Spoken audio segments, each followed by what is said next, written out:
Hello students, आज हम भौतिक विज्ञान के जो नेक्स्ट टॉपिक है सार्थक अंक, उसको हम अच्छे से समझेंगे।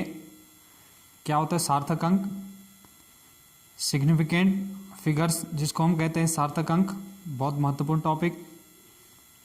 इसको सबसे पहले परिभाषित करते हैं, डिफाइन करते हैं। लिखा है मैंने यहाँ पे, विश्वसनीय अंकों तथा प्रथम अनिश्चित अंक के मापन को सार्थक अंक कहते हैं। तो एक दो चीज इसमें आ रहे हैं, एक आ रहा है इसमें विश्वसनीय अंकों तथा प्रथम अनिश्चित अंक के मापन को सार्थक अंक कहते हैं। तो विश्वसनीय अंक क्या होता है और अनिश्चित अंक क्या होता है, इसको हम यहाँ नीचे समझेंगे एग्जाम्पल, उदाहरण के तौर पर। तो सबसे पहले एक उदाहरण यहाँ पे लिखा है मैंने, किसी बोरी का द्रव्यमान 50.4 किग्रा है। तो इसमें देखिए ध्यान से, इसमें 5 व 0 क्या है, तो विश्वसनीय अंक है, जबकि 4 क्या है, अनिश्चित या संदिग्ध अंक भी कहते हैं इसको, अनिश्चित अंक है। तो जो विश्वसनीय अंक क्या होते हैं, दशमलव से पहले जो अंक होते हैं वो विश्वसनीय अंक होते हैं, और जो दशमलव के बाद होंगे वो अनिश्चित अंक कहलाते हैं या संदिग्ध अंक कहलाते हैं। तो इसमें क्या है, 4 क्या है, अनिश्चित अंक हो गया, और 5 और 0 क्या हो गया, विश्वसनीय अंक हो गया। तो इस प्रकार इस मापित मान में कितने सार्थक अंक हो गए, 3 सार्थक अंक हो गए। देखिए 1 2 3, 3 सार्थक अंक हो गए यहाँ पर। दूसरा एग्जाम्पल लेते हैं हम, किसी रस्सी की लंबाई 275.6 सेंटीमीटर है। तो इसमें देखिए, अब आप लोगों को समझ में आ रहा होगा, इसमें 2 7 5 क्या है, विश्वसनीय अंक है, जबकि 6 अनिश्चित या संदिग्ध अंक है। अतः लंबाई की इस माप में सार्थक अंक कितने हो गए, 4 हो गए। देखिए 1 2 3 4। अब इसमें क्या आता है, अगला जो है मापन में क्या होता है, सार्थक अंक ज्ञात करने के नियम भी होते हैं कुछ। 7 नियम इसमें आप लोगों को बताऊंगा मैं। 7 नियम है। पहला है, मात्रक बदलने से सार्थक अंकों की संख्या अपरिवर्तित रहती है। मतलब अगर कोई हमें दे रखा है, जैसे किसी रस्सी की लंबाई दे रखा है हमें 2.5 सेंटीमीटर है या 2.5 मीटर है, सेंटीमीटर हो चाहे मीटर हो, इससे कोई फर्क नहीं पड़ता। मात्रक बदलने से तो सार्थक अंक नहीं बदलते हैं, मतलब सार्थक अंक अपरिवर्तित रहते हैं। पहला नियम यही है। दूसरा, इसमें दशमलव की स्थिति का सार्थक अंकों की संख्या पर कोई प्रभाव नहीं पड़ता है। तो दशमलव की स्थिति का सार्थक अंकों की संख्या पर कोई प्रभाव नहीं पड़ेगा, चाहे पहले स्थान पर है दशमलव या दूसरे स्थान पर है।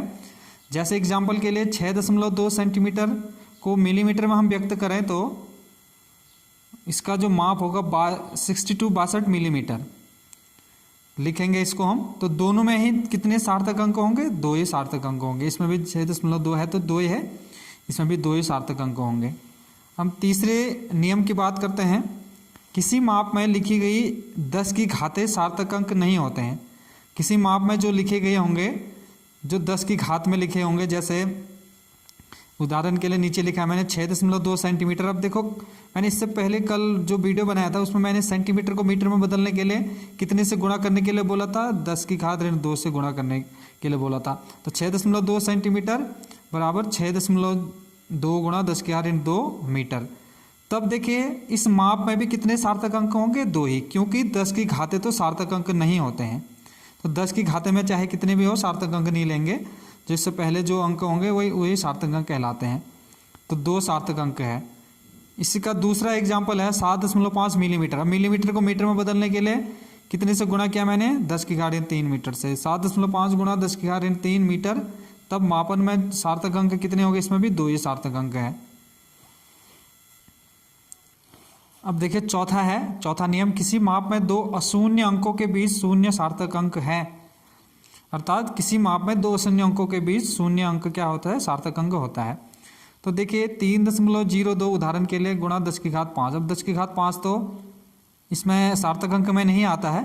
तो देखो 2 अशून्य, 3 और 2 अशून्य है और 0 क्या है, शून्य है।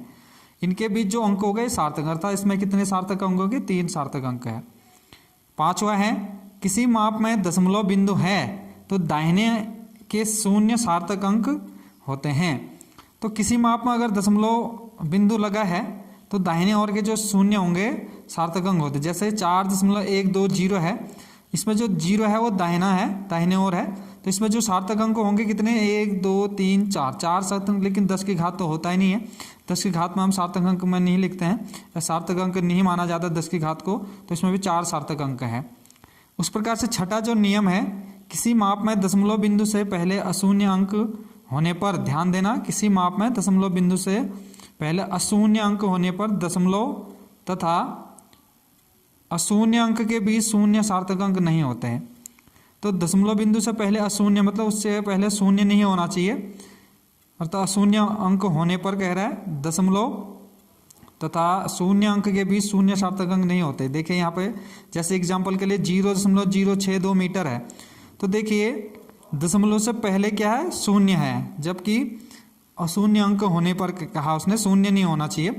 तो उसके बाद क्या है, अंक के बीच शून्य सार्थक अंक नहीं होते, तो 0.062 मीटर में बाएं ओर के दोनों अशून्य अंक सार्थक अंक नहीं होंगे, अर्थात नहीं है, ये दोनों शून्य होंगे, सार्थक अंक नहीं होता। इसमें कितने सार्थक अंक हो गए, 2, तो इस माप में 2 सार्थक अंक है। तो लास्ट है 7वां, किसी संख्या को सार्थक अंकों में व्यक्त करते समय दशमलव लगाना आवश्यक होता है। अगर हम किसी संख्या को सार्थक अंक में व्यक्त कर रहे हैं तो उसमें दशमलव लगाना आवश्यक होता है। यदि दशमलव नहीं है तो दाएं ओर के शून्य सार्थक अंक नहीं होंगे, दशमलव नहीं होंगे। अगर दशमलव नहीं है तो दाहिने ओर के सार्थक अंक क्या होंगे, शून्य अंक नहीं होंगे, अर्थात दाएं ओर के जो शून्य होंगे वो सार्थक अंक नहीं होंगे। तो इसमें देखिए जैसे 1200 में या 12,000 में सार्थक अंक कितने हैं, 2 ही हैं, क्योंकि दाहिने ओर के शून्य क्या होंगे, सार्थक अंक नहीं होते हैं। जैसे 3 शून्य है तो ये सार्थक अंक में नहीं गिने जाएंगे, तो सार्थक अंक इसमें कितने हैं, 2 हैं। अब इसमें मैंने एक प्रश्न है आप लोगों के लिए दिया है, आप लोगों ने बनाना है घर में। निम्न मापों में सार्थक अंक बताइए। पहला है 125.8 मीटर, उसी प्रकार से दूसरा है, तीसरा है, चौथा, पांचवा, छठा, ये सब आप लोगों को बनाना है। इसको आगे के जो नियम मैंने लिखे हैं 7 नियम, उनको देखते हुए इन सारे क्वेश्चनों को आप लोगों को सॉल्व करना है।